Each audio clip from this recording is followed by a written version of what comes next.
Well, hello, everybody. Good morning to those of you watching us in the United States and across the world. I'm Dr. Nicole Turner Lee. I am the Senior Fellow in Governance Studies and the Director of the Center for Technology Innovation at the Brookings Institution.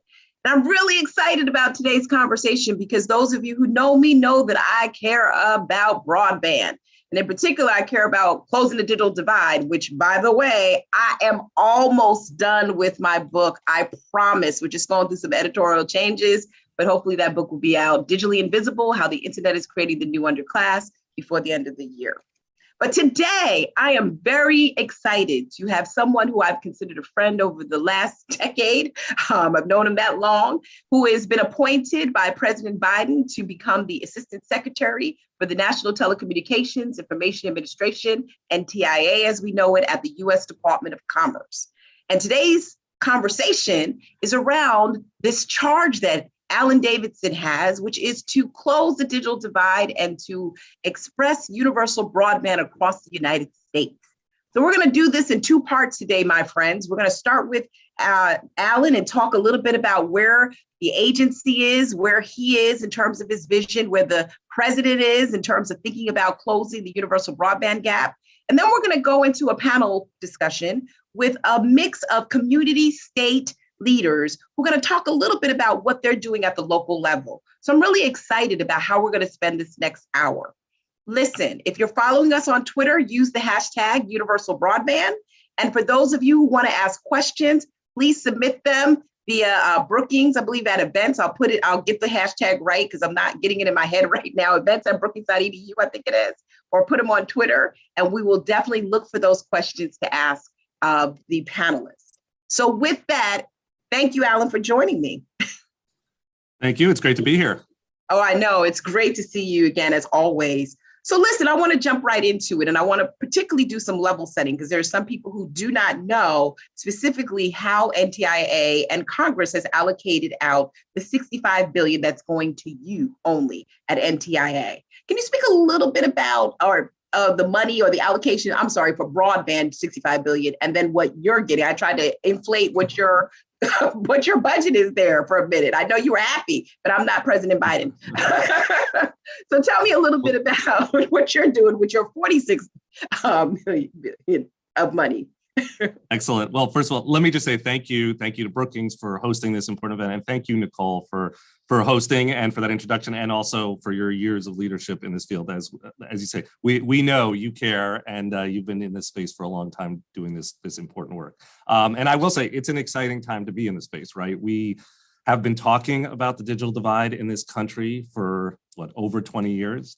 And now, thanks to the bipartisan infrastructure law, the leadership of President Biden, we have been really given the resources to structurally do something about it, to structurally close that divide. And so that makes this an exciting time. So here at NTIA, actually, the bipartisan infrastructure law gave us it's a little over $48 billion in funding. And our mission is to ensure that every American, this is the mission we've been given, that every person in America will have access to high-speed, reliable, affordable internet service, and to increase meaningful adoption of the internet by all communities, including and especially the communities that have historically been left behind.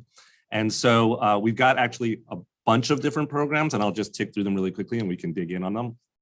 The biggest that you'll hear about is $42 billion. That's a big pot of money for the state access program. It's a state grant program to fund infrastructure build-outs, really focused on access to the unserved, those who do not have at least a decent speed of broadband. There's a second, so that's the big money program. And again, it's state grants to the states who will then give out the money. The second program that we have almost $3 billion in the Digital Equity Act. So these are, I think of this as almost like the beating heart of what we're trying to do, which is really focused on addressing digital inclusion and equity. There's $1 billion for a middle mile program that we're going to be implementing. And that's really like a force multiplier. You build out the middle mile infrastructure. It helps you with all of the other things that we're trying to do in terms of building out the last mile. And then we received $2 billion in additional funding for our tribal broadband connectivity program. And that's an incredibly important program. We launched it last year, and we're wildly oversubscribed. These tribal communities really need connectivity, and so we're going to get more money to do that. So we've got those 4 programs, and the beauty of it for us is we can braid these programs together, use them together to, ultimately serve that bigger goal of meaningful adoption by everyone in America. Yeah, and I like the way you're thinking about it. We'll get a little bit more into that shortly in terms of the coherency, right, of these funds, so that they're spent in a manner that they complement their multiplier effect, right? Tell me a little bit about timeline, because I know I get asked a lot of questions about, what is the agency thinking about in terms of the distribution of these funds, particularly since, this has some legislative authority designated to it. Well, each of those programs is on its own timeline, just to make it a little bit extra confusing. And I will say we're also working in close concert with sister agencies. There's the Treasury has its program, the FCC is doing its work, the Department of Agriculture, but we're hoping to make this pretty easy for people as well. And so the big thing for us is next month, by May 16th, which is a statutory deadline, we will be releasing our first notice of funding opportunities for our big programs, for that $42 billion state grant program, for the digital equity program, and for our middle mile program. And that's the starting gun. And so after that, and those notices will lay out how the programs will be built and how people can participate. The biggest thing is that state grant program, the biggest one. And the immediate thing that will happen is states will immediately be able to submit letters of intent to us. We're going to be pushing to get those letters of intent in. Once those letters come in, we immediately can send the state's $5 million planning grants so they can start building out their plans. And that will be an important piece of this, and for people to be engaging with their states to make sure those plans come out well. Then states will embark on this planning process. They're supposed to, under the statute, develop 5-year plans and then submit to us an initial plan, ultimately, about how they propose doing their grant-making processes. A bit of this is dependent on mapping, and we could talk more about that, but a big piece of this is that we want to make sure we're really accurately deploying the money. The allocation of these funds depends on where people are unserved. And so for that, we're going to be using the FCC's maps. The FCC is in the middle of a big mapping improvement process, very important. And starting in the fall, we will see the first iterations of that data they're collecting. There'll be a challenge process for people to make sure that data is accurate, and then we'll be using it for allocations. So as you get a sense, it's, there's a lot of steps here, but like I say, and then for each of the other programs, the middle mile program will begin fairly quickly after this notice. The digital equity program, states will be submitting capacity grants soon after the notices go out. So in each of these, there's going to be kind of running in parallel, but really the starting gun is next month, which is very exciting for us. Okay, so I got to ask, right? Because I'm sure there are other people like me. So I think I heard you say that the maps will actually be completed probably later in the year, but the states are going to be planning earlier in the year.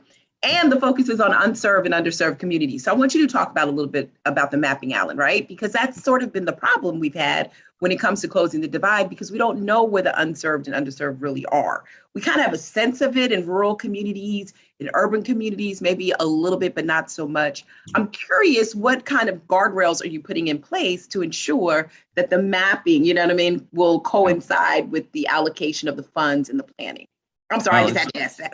No, it's a terrific question. And as folks know, that you're spot on. The maps in the past haven't been as good as we'd like them to be. It's been a real issue.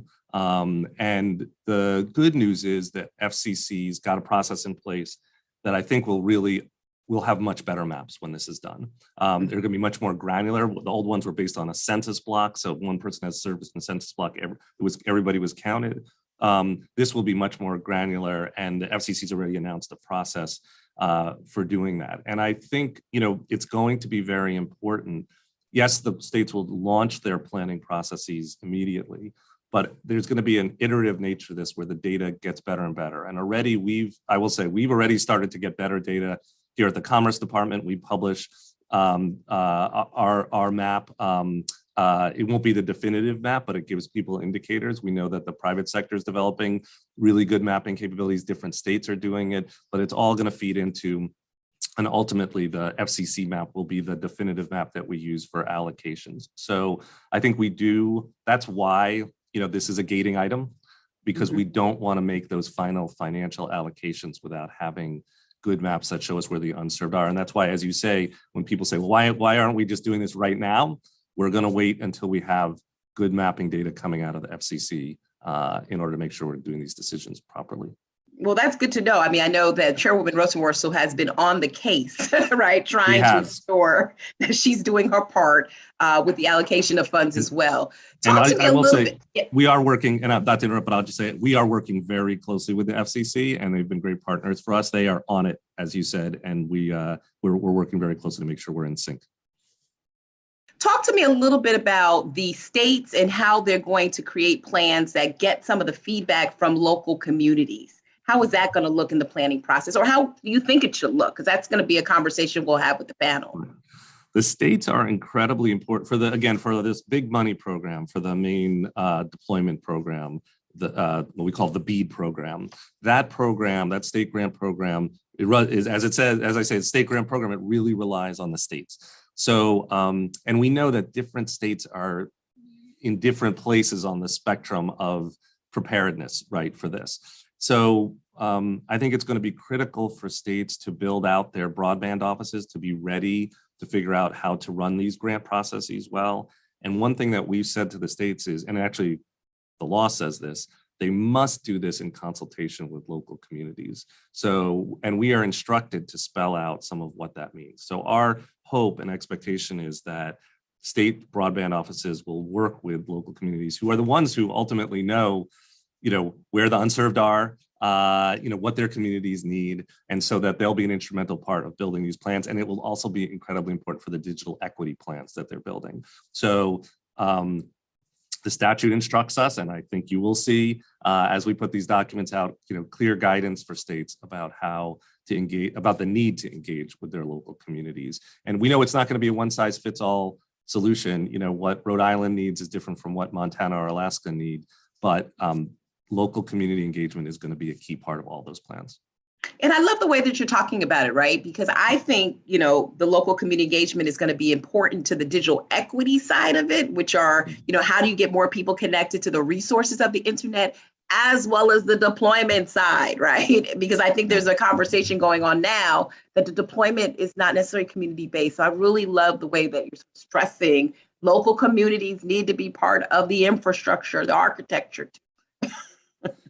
That is the hope. And I will also say, we know probably one of the most important things that we can do to help is invest in support for states and support for local communities. So the biggest thing that we're really building here at NTIA is a team of people who will be offering technical assistance to states and communities. And our plan is really to have somebody here that's assigned to each state.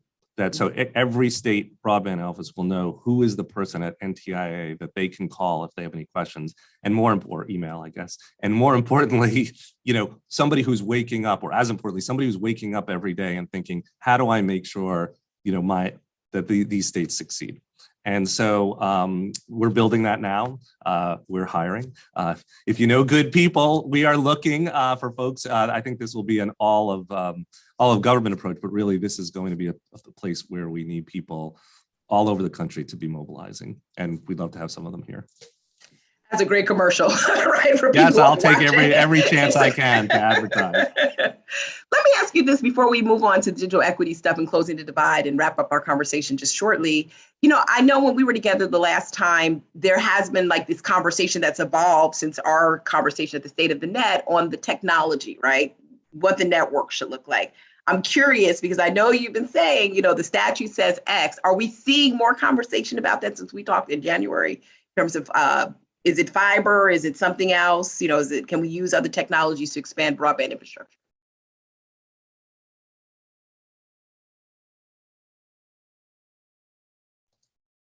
It wouldn't be a Zoom call if we didn't have, if that didn't happen at least once. We have certainly received a lot of input and conversation about this question of of technology. The statute is fairly clear that there's we need to be technology neutral, and we know that it's not going to be a one size fits all approach, that different states are going to have very, very different needs and different communities within states. At the same time, we are really focused on how we can make sure to give everybody the best broadband possible for them.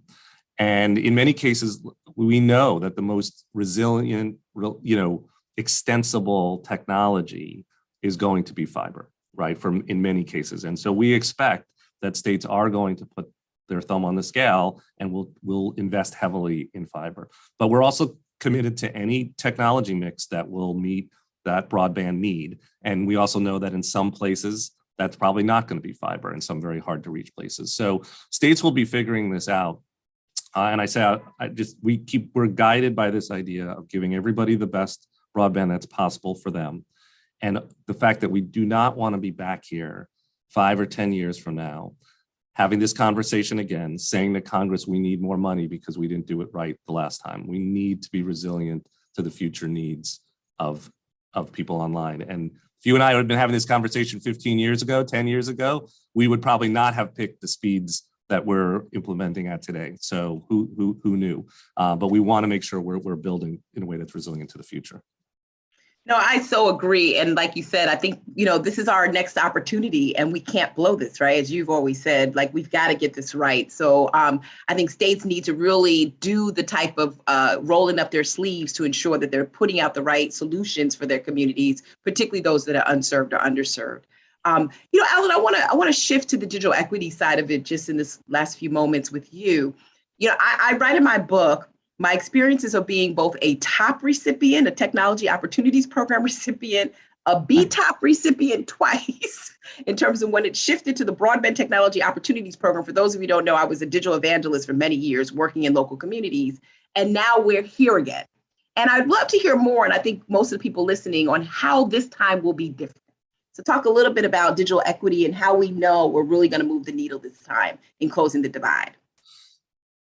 Well, this has been the arc of history bends towards digital equity. If I were to, kind of paraphrase, right? Like I think we have an improved. I think the best thing I can say is we have a much better understanding, a much broader understanding of the importance of equity issues in thinking about broadband than we had a decade ago, right? I would suggest. And I think people really understand it's not just about access. You could put a wire past somebody's house or but if the connection's not affordable, it doesn't help that family.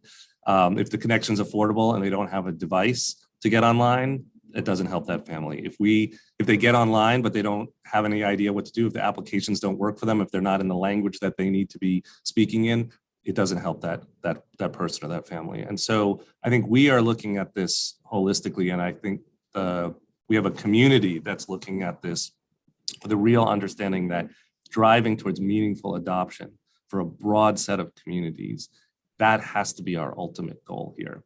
And the other good news is that we've been given resources to do that in a new way. And not just us. I think you talked about the affordability work that's happening at the FCC, the ACP program.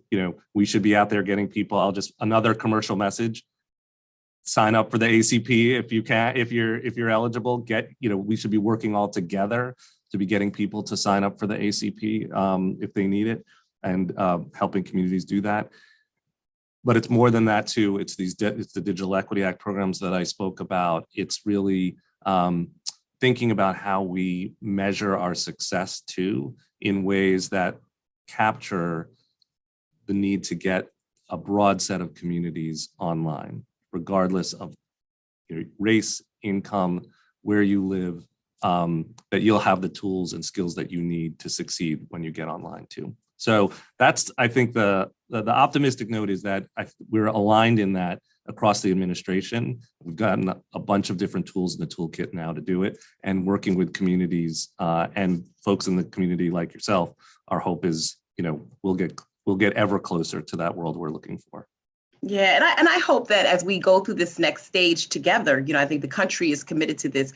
I told somebody I've never heard the digital divide so mainstreamed in my lifetime. Right. And Larry Irving started it, but it's like it's had its ebbs and flows in terms of people actually putting it into their everyday speech. But my hope is that we'll also see the digital divide as something that is symptomatic of poverty and isolation and other isms that affect people, racism and housing discrimination, that will focus there too, right? Because this is not about bits and bytes. This is about full participation in the digital ecosystem. Which brings me to just a couple last questions. Affordability, like you said, is going to be key. And you did bring up that you're going to have to coordinate with your sister agency to make sure that this works, because obviously the more we build, we can't just have supply, we also have to have demand. Where are the metrics? How are we going to measure success? So when you and I have this conversation in the next couple of years, what are going to be the metrics of success and efficiencies around, what we did well and what we didn't do well in this tranche? Well, it's interesting. We've been thinking a lot about that, and it's a great question. I think, the easiest measure will be in some part around the access piece, right? I mean, we've been given this mission, access for everyone. And but that is just the starting point. And that's why we are keenly interested in looking also at adoption. Who's actually online, and are they meaningful participants in the digital economy, right? So that they are working, getting education, thriving online. And those are harder things to some of those are easy things to measure, some of them are harder, but those are the kinds of metrics that I think we need to look to for success. And we want to work with the broader community of folks who've been thinking about this for years, right? That we have an inclusion and equity community, that we're very lucky in this broadband world to have had a community of people who've been working on this for years. We've heard from them, and we want to work more with them and with you all on these issues. Yeah, and I would think that you're also working across agencies. I think you had mentioned that to me, that there's a stake in the game for the Department of Education and Department of Labor. You wanted to share like what that activity is like, so that people understand that you're not just in your bubble here. Well, and right, we really aren't. I mean, we do. First of all, we know that people outside of the Beltway don't care whether the money's coming from the FCC or the USDA or the NTIA. They just want to make sure that they're getting the support they need. So one-stop shopping is one thing that we're all working on together. We're coordinating on data, and then these other opportunities. So for example, a big one is workforce development, right? We're going to create tens of thousands of jobs in the deployment of these $48 billion, right? We want to make sure those jobs go to diverse communities, that people in the states that they're working in the communities are the people who are building the networks, right? So there's a big workforce development opportunity. We're working with our colleagues on that. Big education opportunity, as you mentioned. So we're working with our colleagues at DOE and across the administration. And this is one area where actually, I will say the administration has worked very hard to pull us all together and make sure we're all rowing in the same direction. And as one of the rowees, I will say it's working pretty well so far. So well, that's stay good tuned to for more. Yes. Right, exactly. That's good to hear. Well, I'm excited. I mean, at Brookings, is a couple of plugs. We'll have some research coming out on Black rural broadband use, Hispanic rural broadband use, some empirical study that we're doing. Hope to share those results with all of you. And we're actually doing some work on the types of broadband jobs that should be available to citizens of color. How do we get more Hispanics, African Americans, people from tribal lands involved in some of the broadband opportunities? Alan, I know you for a long time. You're a person who takes on a challenge when it is presented to you. I've known you since you started in DC, opening up some really challenging, interesting offices. As we wrap up our conversation here, what do you want to be known for when this is all said and done? I want to have, we would like to have done our part to connect everybody in America with a meaningful connection to the digital economy and to the things they need to thrive in this world. I think about, there are generations before us who, brought electricity to rural America or built the interstate highway system. Really, this is our moment, right? This is our big challenge. It's kind of amazing. Nicole, you've been working in this space for a long time too. I'm only 20, Alan. Stop making me older. You started as a teenager, I know, but we started as teenagers together. But if we had thought back then that we would be here in 2022 and there would be so many people and so many communities that are still left behind online, right? That still don't have meaningful access, don't have the opportunity to get online, don't have the support they need to get online and thrive. We would be surprised that in the richest country in the world, in a country like America, that would be that we've left so many folks without an ability to thrive in the digital economy. And that's something that we need to fix. And the good news is we've been given the resources to do it. So this is our moment. It is going to be hard. We've talked about some of the things that are going to be hard. It is something that is, as I said, generations did this before. They had money, but they also had to work at it. And it's going to be an all of government approach. It's really it's a community approach, a whole of nation approach. So I would just invite everyone to get engaged in this. Next few years are going to be very important in this space, and there's a lot of work for us all to do.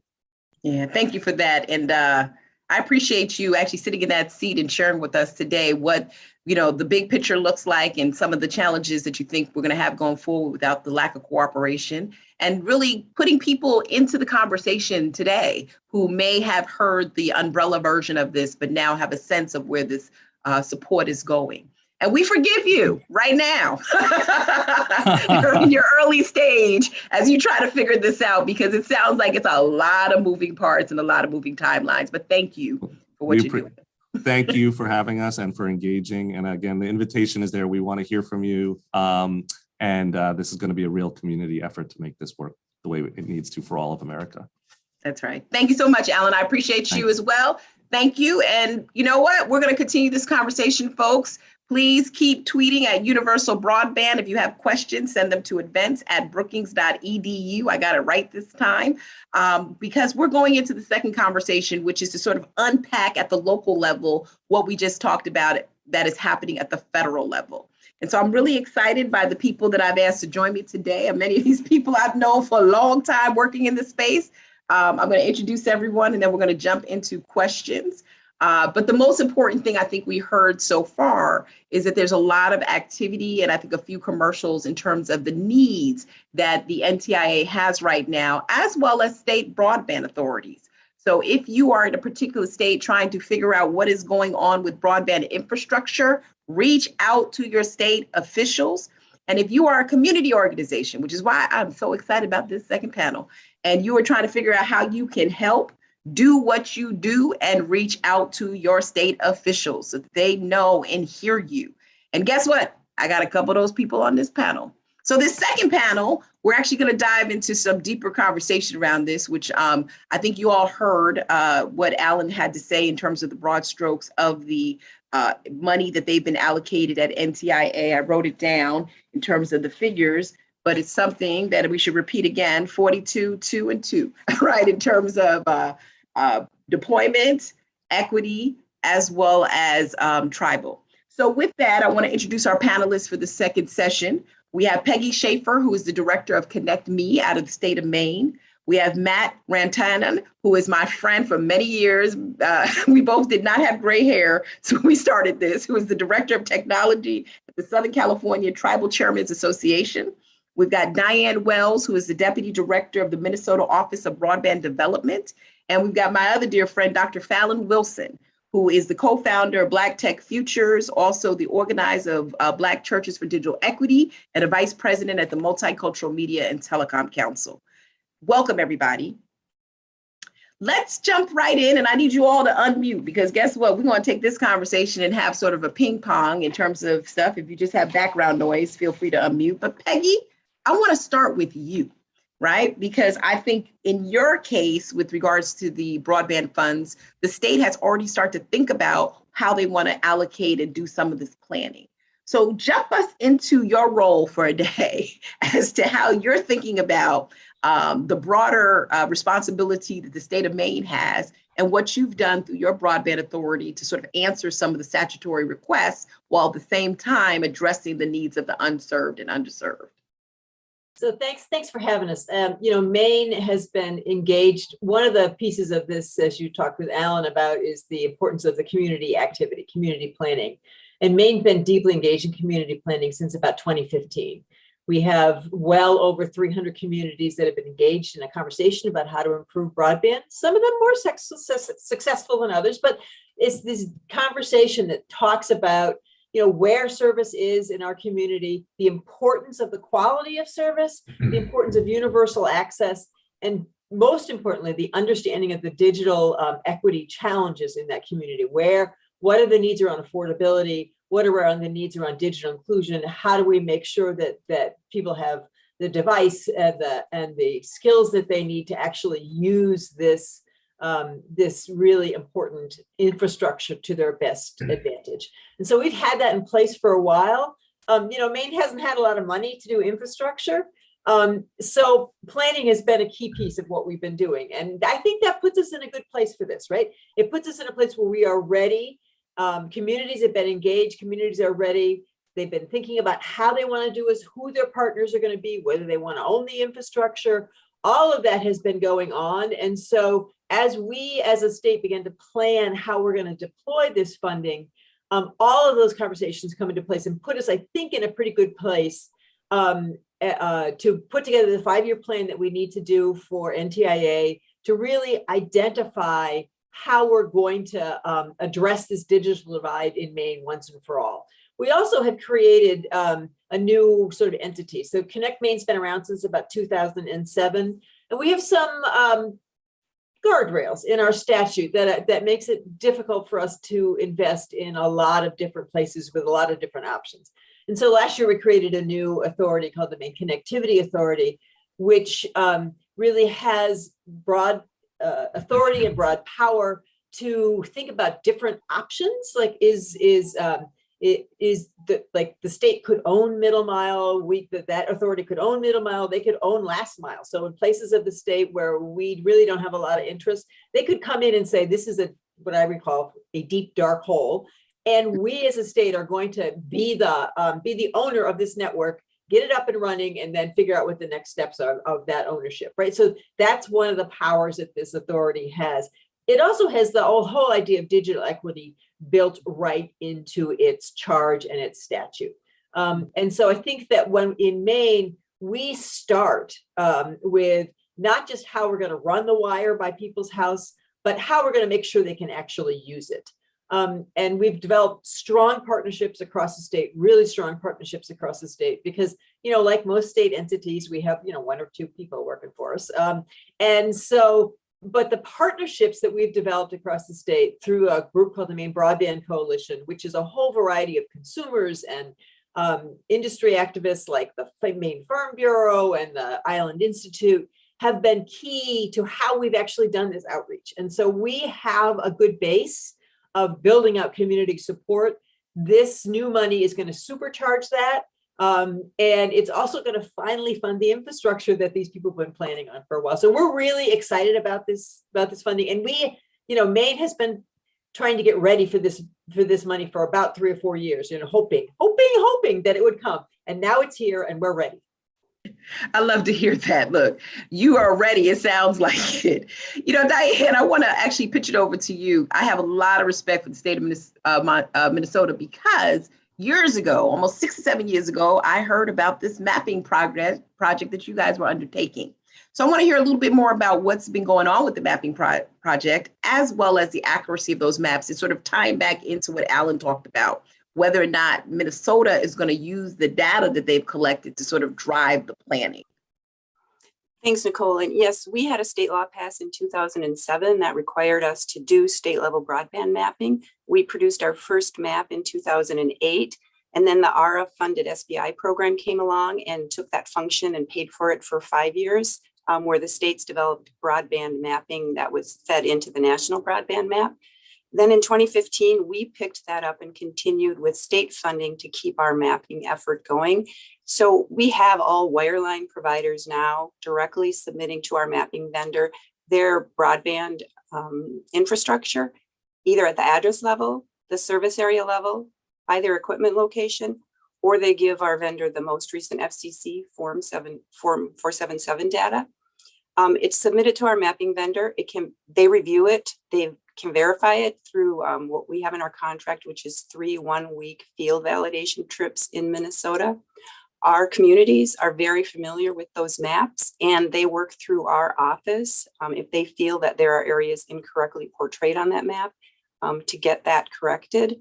And then we can also overlay, for example, federally announced funding areas on the map. And then when residents contact our office to see what might be available for them, we know what's there or what is planned to be coming through either our state grant program or the federal programs.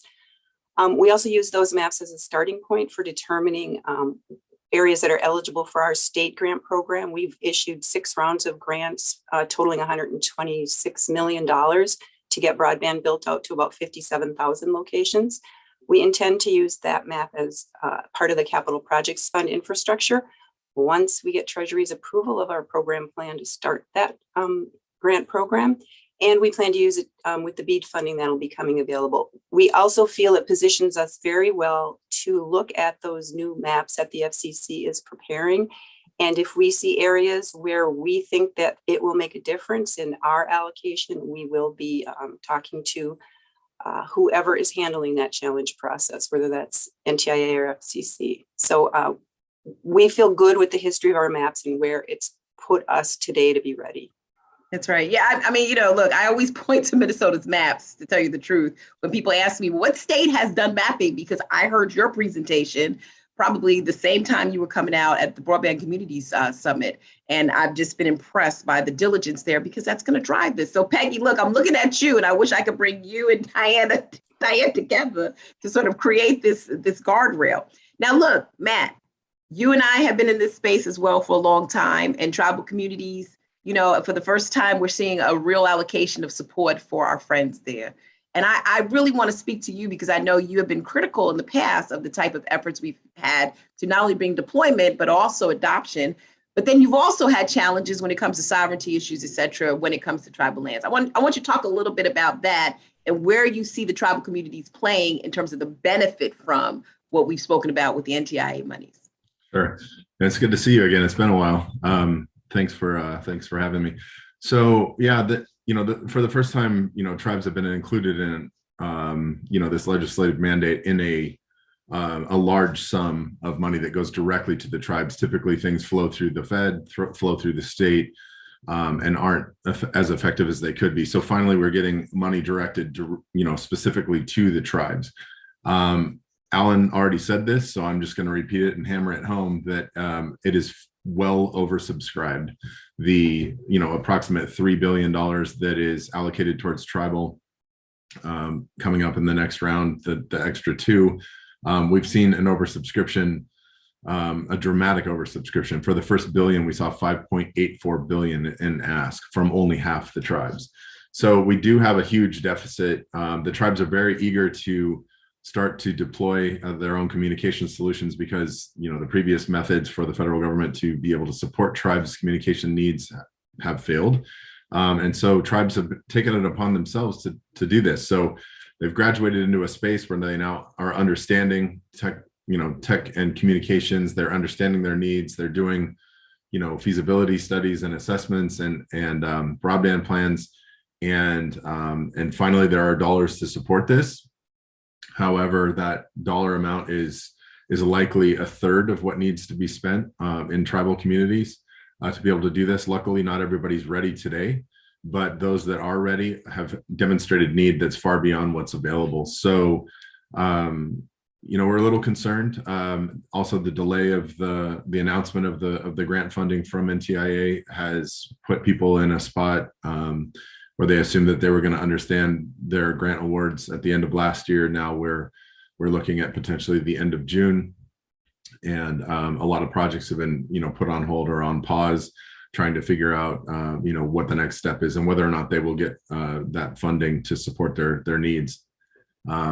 How do you look at other federal programs for the same exact ask when you've applied for that money for a specific ask? You don't want to duplicate efforts and cause problems. So it's a little bit confusing at the moment for tribes to figure out, what the next step is, and do I oversubscribe for the funding I need to do this, or do I wait to find out?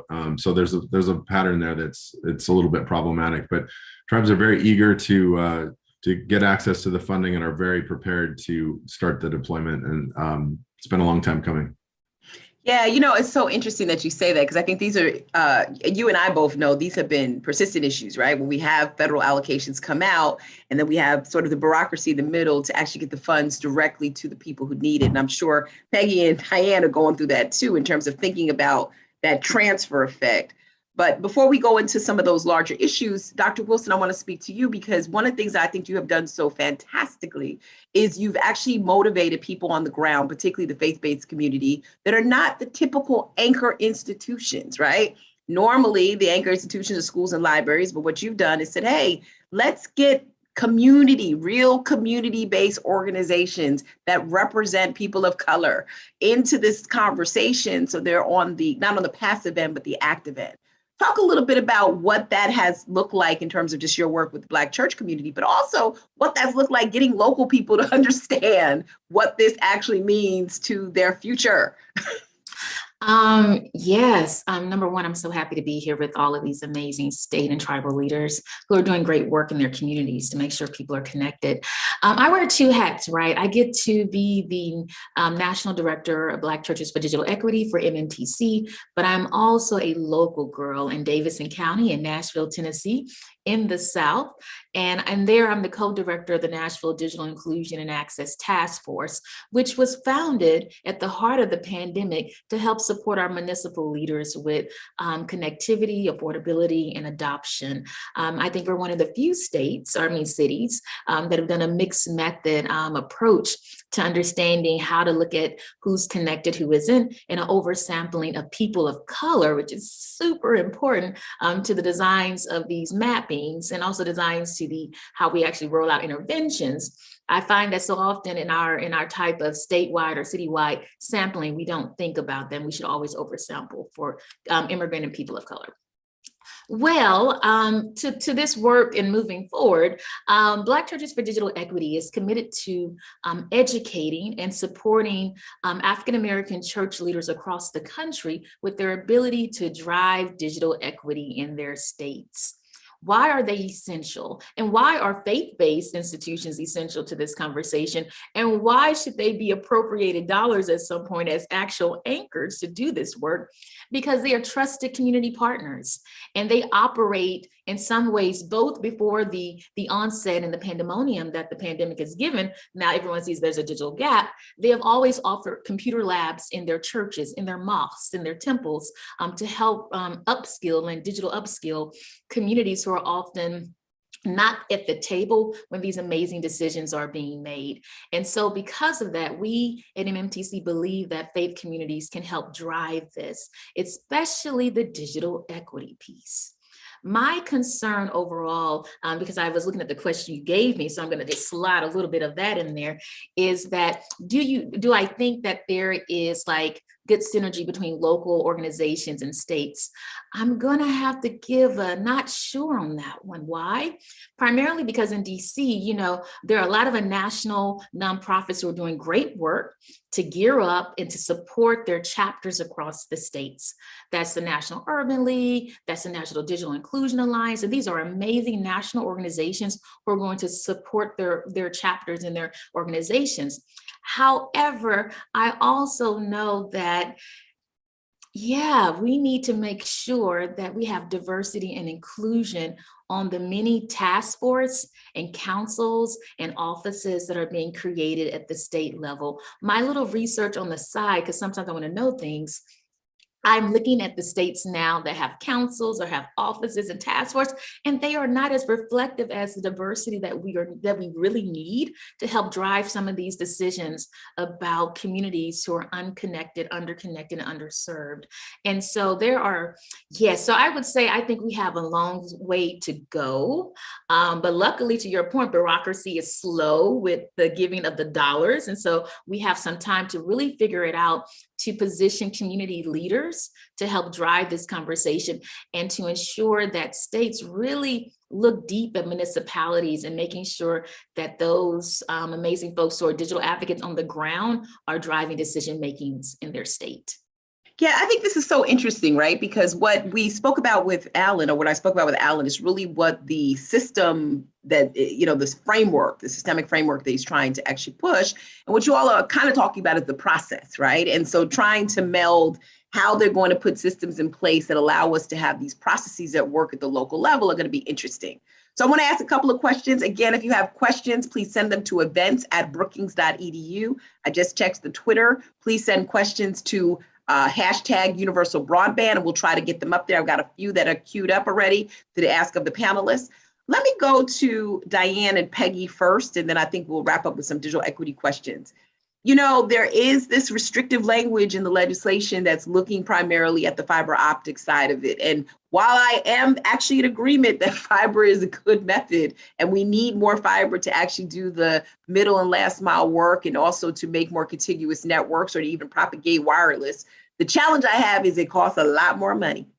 So I'm curious, as you both are thinking about the deployment side, what comes top of mind with regards to the allocation that you currently have? And where do you feel there may be, where do you feel vulnerable when it comes to meeting the requirements of the statute? Diane, I'll start with you and then I'll go to Peggy. Sure, thanks. Well, we have a state law requirement for our grant program that anything paid for by state funding has to be symmetrical to 100 megabits. And we also have a state goal that all homes and businesses have access to at least one broadband provider offering speeds of at least 100 megabit down, 20 megabit up. So that seems consistent with what IIJA BEAD funding is going to require. I'd also mention that in the past 2 state grant funded rounds, all of the projects proposed were for speeds of at least 100 by 20 and most for gigabit speeds. In fact, we had a 5 gigabit symmetrical project that we funded. And we don't really make that decision at the state level. We look at the applications that are submitted and what do the communities want and what type of partner are they working with to get a broadband service that's going to meet their needs. So that's really a question that pushes down more to the local level, I think, and they let us know what they need. And that's what's in their application. Mm-hmm. Peggy? Yeah, I think, we're similar. We have 100 over 100. We have a symmetrical 100 over 100 is our definition of what broadband is in Maine. And we are not ahead of our industry in Maine in doing that, right? So we are not out there. Our industry has been leading with fiber to the home for about 5 years, which is why we sort of went to that standard. We also look at it from the consumer point of view, not the technology point of view, but what is it that consumers need, people who use it, people who pay for it, what is it they need to actually use the service as it should be used? And not just today, but looking forward, because this is infrastructure that's going to be around for 30, 40, 50 years. So it's important that we focus on the scalability of it. In consideration of what this language is, we do have a task force, shall we say, it's a technical task force, looking at alternatives, right? So where is it best to use alternatives up to fiber? Where are places that those kind of technologies are the best solution? And how do we make sure that those technologies are scalable in the future, right? So that you're not always sort of stuck with a 100 over 20 connection, because that's what was most logical for this round. How do we make sure those projects can be scalable in the future? Maine, like Minnesota and every other state, we all have people who are at the end of the road, sort of off the grid, and there's always going to be alternate solutions for those people, right? Always. So the lower satellites are a great solution for some of those locations that are really difficult to reach. The problem with most of this a lot of this technology is the affordability piece, right? That to us is a key piece.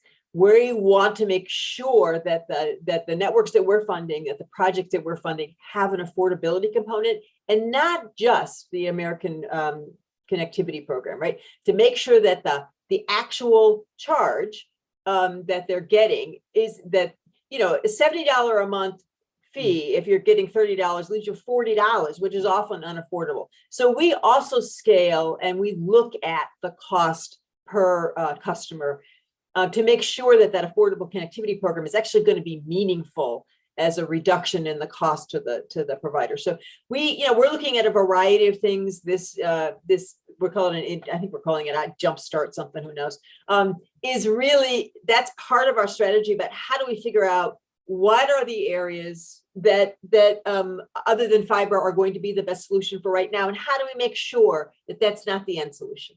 That's right. And Matt, I want to come to you, right? Because some of the technical requirements may be a little trickier on tribal communities, and more so, and I'll tie in Fallon and we'll take a couple of questions. You know, at the end of the day, for communities that have been unserved or underserved, a lot of it has to do with, and this is why I call my book Digitally Invisible, the fact that they're invisible. They cannot partake in some of the general basic functions of our internet-rich society. You know, some communities in rural areas don't even have ride sharing services because people can't afford cars, is what I basically talk about. So I want to talk a little bit, you know, what are you seeing in terms of the technical requirements and the extent to which the technical requirements will match with what Peggy's talking about, you know, the digital needs of your population? So, in the rural communities, rural tribal communities, everybody wants, you know, fiber as the end solution, right? Fiber to the home is the dream. Some of the, you know, geography, we're some of the most geographical diverse communities in the United States. And, you know, that doesn't always cater to fiber solutions. We have a lot of situations where, you know, wildfire and different natural disaster problems that that wreak havoc on communication solutions as well. So, you know, everybody would love fiber to the home, but there are solutions that get fiber as close to the endpoint as possible, and then distribute with a wireless finish that produce speeds that are far greater than, you know, anything setting as a threshold today. You know, if you design your networks well, you can carry a lot of capacity to your customers, and it's scalable to a, you know, to a degree.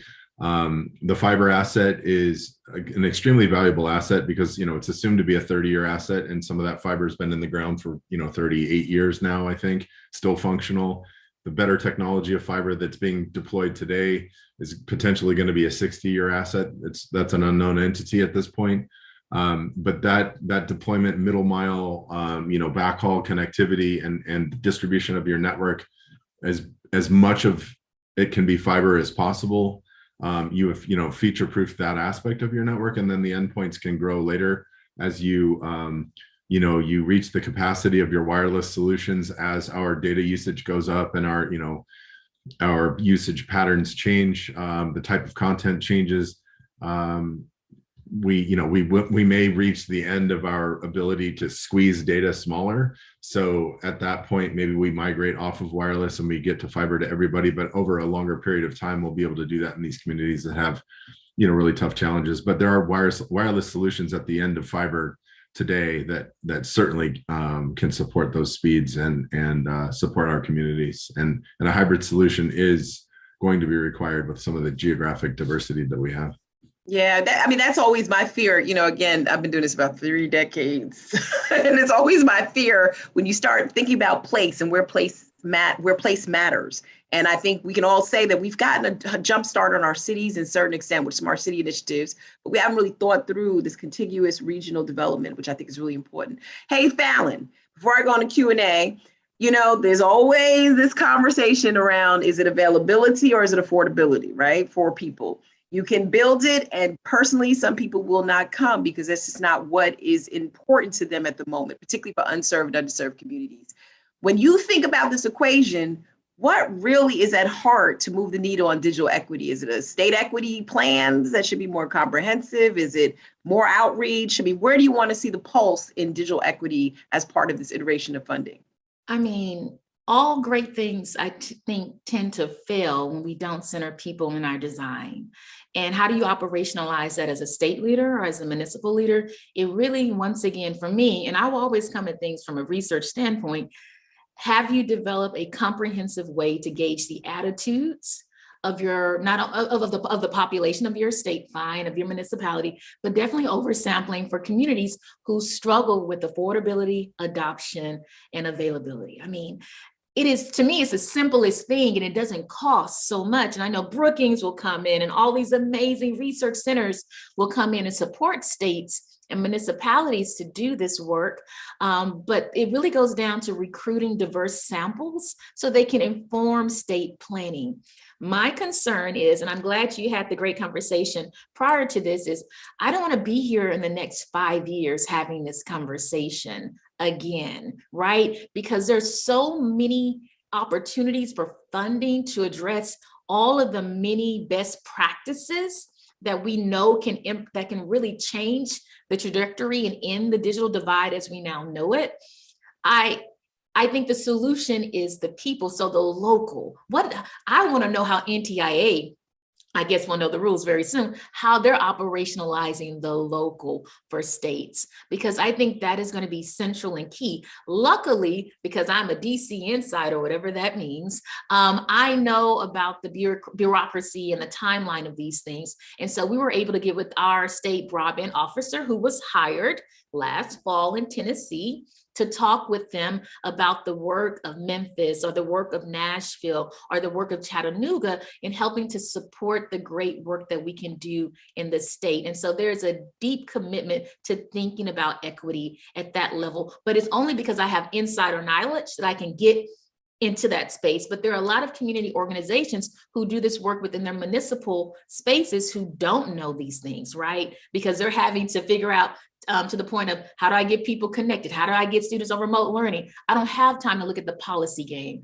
And so part of what I'm hoping to help with that, in addition to the sampling and the studying and the attitudes, is, navigators, digital navigators for states. I know that the Commerce Department is going to have a state director for every state, and I think that's amazing. But they also should have digital navigators to help support the building of these diverse coalitions that can support states with their planning. And I think take a last thing, because I know you want me to shut up. Take a story or a good lesson from the FCC or Congress. Take a good lesson from Congress. We know EBB was implemented. The main feedback we got was there was no money for enrollment. I'm going to say this. There should be money that NTIA can put aside to help states build these diverse coalitions to do these plans. I think states want to do it, but that level of recruitment and identifying community stake leaders requires resources. And so I'm going to just drop that mic there and let the universe take it from me. Oh, it's okay. You can always have the mic, Palin, when you want to. That's why she runs the Black Church Coalition here. You can tell why. She's evangelist for broadband. I want to run to a couple of questions that we have in the chat, if you all don't mind, for our remaining time. And some of these we've actually answered. There have been questions around speed concerns, technology, is the digital divide affordability versus availability? I want to bring up this question that is from Amanda Bruno, which is, what role can institutions of higher education play in helping move the United States towards universal broadband? This is like these other actors that actually, should be part of the equation versus all of us who normally show up at the table. Anybody have something to say? Go ahead, Dr. Wilson. I would just quickly say digital navigators, students, locally housed at universities and need community service work, digital navigator resources for the state. That would be my most immediate response to that. Okay. Anybody else in terms of higher education, or if you already used them? Well, we've had I guess we call them interns. Maybe they're not called that anymore, but they're working with ARP, which is sort of this interesting thing, right? We have these community connectors, which are part of ARP, but their coordinator is a college intern. And so they're doing that kind of work. And, I've been on a number of calls for a very older community where the people working on it were all under 30. And it was sort of like, this is great, really great to bring this energy and this interest into it. We also actually use, law students to do some research for us about what is the best strategy here. We got a little problem with this, how we finance it. What about municipal broadband? How do we make it easier? And law students have been a big help in that process. I think there's an opportunity here for, four-year institutions to look a little different as education is changing, as things have gone online, as things have been less accessible for folks. A four-year program isn't for everyone, but a four-year university has some of the resources that everyone could benefit from even if they didn't manage a four-year program. So reaching out to youth, 15 to 18-year-old kids in communities that don't normally have a pathway to a four-year university, engaging in programs that potentially would get them involved with their education, but not actually, queued up on a four-year program. Some of them will eventually end up in the four-year program, but catering to everyone, especially in communities surrounding these universities that they need to support. Introductory programs into what's available at the university, and then a lot of some of the best things that go around the world and help people build things like network and digital inclusion and things like that are housed at universities, but are sort of encapsulated in the four-year space. Enable them to come out and act independently of the university, to help communities as they go through these issues. Yeah. Fallon has talked about it as sort of the navigators. I've talked about it as a digital service corps, something that, to your point, we actually engage the Corporation for National Service to help us actually give people money when they're out there building broadband infrastructure, learning broadband infrastructure, helping people schedule doctor's appointments through telehealth, but create a digital service corps, one that is like a Teach for America model that allows people to go out there and build the digital equity within their community. Been putting it out there. More to come on that as well. But this is the problem with this issue. You can talk a lot about so many areas of it. I want to bring up one more question. This is from Maria Curry, which I think is actually really interesting. It sort of speaks to Matthew's question about, this delay in funding, as well as to Peggy and others. Is there a way that NTIA can sort of bring in some private capital? Her question is there anything NTIA can do to ensure internet service providers are not also delaying service in unserved areas, and perhaps be using their private capital to help, keep advancing networks? Well, the program does require a 25% match. The IIJA does require a 25% match. So that brings in some private capital. The thing that we're worried about in Maine about that, right, is because there are going to be some areas, and I know this is the same problem in Minnesota. There are some areas where a 25% match is actually too much, right? The grant shouldn't be 75%, maybe it should be 50%. But there are other areas that the grant may be 90% or more. And so giving states the flexibility about what that 25% means, that it's not per project, that it's overall, would be really important in terms of how we figured this out. I think there is an interesting, we're seeing a role for equity capital in Maine, which is very interesting. And in some areas, it's not in areas where we're going to build, right? It's in the sort of places that are already served. And so that brings up that quality of service in those sort of areas that already have some level of service. It brings up quality, it brings up competition. But there is a space for equity capital in this. Most of these networks eventually create revenue. And that is a stress. So far, the thinking around broadband has always been, you can do it by yourself or you need a grant. There is a lot of room in between for other finance models. And it's another place where universities can help us. It's a place where banks can help us. But those are the kinds of puzzles that we as a state need to figure out to make sure that this money that we're getting through the IIJA and through the Capital Projects Fund goes as far as it can, right? So it isn't just this money, it's how we build the capital stack to make sure that we're not only that we're providing service to even more people, and that we can include this whole piece around digital equality. Yeah, I think that's actually a really interesting way to look at it. I haven't thought about that. I'm thinking, Matt and Fallon, you remember, and Diane, the Community Reinvestment Act money, when we saw banks actually put money towards broadband. There's possibly the same type of synergy we could see to fill in some of the gaps. Because I do want to remind people that even though we're going to have these areas that are harder to serve, we still have places in urban areas that are still hard to serve, or there's not enough competition. So we got to find ways to ensure that they get the capital as well, which in some respects may not count as an unserved or underserved area. So I'm still concerned about that as well, as many of you are. Listen, we have run out of time. It's actually a good problem to have, because you don't want to keep people sitting in the seat too long talking about these discussions. We actually want many of you who have actually joined us to have further questions and to sort of interrogate what you're hearing and do some fact finding in terms of the things that you also heard in terms, and how it applies to you in particular. I want to thank all of our panelists for being on this conversation. I want to also suggest to all of you that what we also heard, I'll say it again, is that this is an iterative process, and it's one that is actually being done in the midst of some really strict guidelines. And so the more we have these conversations and some flexibilities of who's at the table and determining these outcomes, I think it's going to be really important. Lastly, I'd like to just say this. Yesterday, we lost a really important figure in the civil rights community who has worked on broadband access. And I know that because he was a personal friend. So some of you may say, how could she be doing this panel after losing somebody she loves so dearly? Bishop Steve Smith We're going to continue to actually push forward broadband efforts on your behalf because this is something you cared about as well. So with that, keep following us at Brookings on these issues. Keep following the work of all the panelists here. And thank you so much for joining us. Follow us at Tech Tank as well. And if you want to indulge us in the Tech Tank podcast, I'm Dr. Nicole Turner-Lee, and I look forward to seeing you all again. Thank you, everybody. Thanks for watching. Be sure to like and subscribe for more videos from Brookings.